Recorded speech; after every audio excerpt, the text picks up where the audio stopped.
शेर की दावत में बैल। एक बार जंगल के राजा शेर ने रात्रि को भोजन में बैल का मांस खाने की इच्छा से एक योजना बनाई। वह बैल से आग्रह करते हुए बोला, दोस्त, तुम्हारे लिए मैंने एक भेड़ का शिकार किया है और आज रात तुम मेरे महल में शाही भोज के लिए आमंत्रित हो। बैल ने उसका आमंत्रण स्वीकार कर लिया। रात होने पर जब बैल वहां पहुंचा तो उसने देखा कि वहां बड़ी बड़ी सींकें लगी हैं और घड़ों में पानी उबल रहा है, लेकिन वहां कोई मृत भेड़ नहीं थी। एक भी शब्द कहे बिना वह वापस जाने लगा तो शेर खींचकर बोला, मैंने तो तुम्हें बिना कोई नुकसान पहुंचाए भोजन के लिए बुलाया, लेकिन तुम बिना कोई कारण बताए ही जा रहे हो। नाशुक्र बैल। तब बैल ने उत्तर दिया, मैंने यहां कोई मृत भेड़ नहीं देखी। इसका मतलब है कि तुमने भेड़ के बदले आज बैल का मांस खाने की पूरी तैयारी कर रखी थी। शेर और जंगली सुअर की कहानी। एक जंगल में एक शेर रहता था।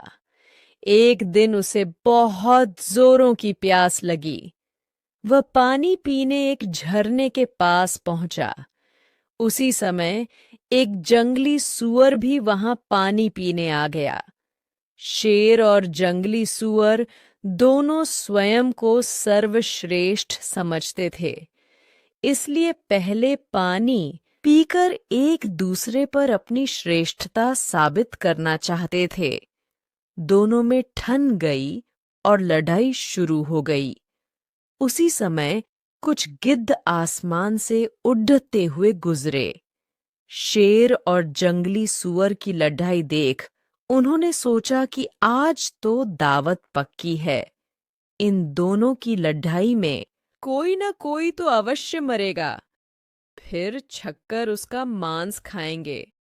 वे वहीं मंडराने लगे। इधर शेर और जंगली सुअर के बीच लड़ाई जारी थी। दोनों पर्याप्त बलशाली थीं, इसलिए पीछे हटने कतई तैयार नहीं थे। लड़ते लड़ते अचानक शेर की दृष्टि आसमान में मंडराते गिद्धों पर पड़ी।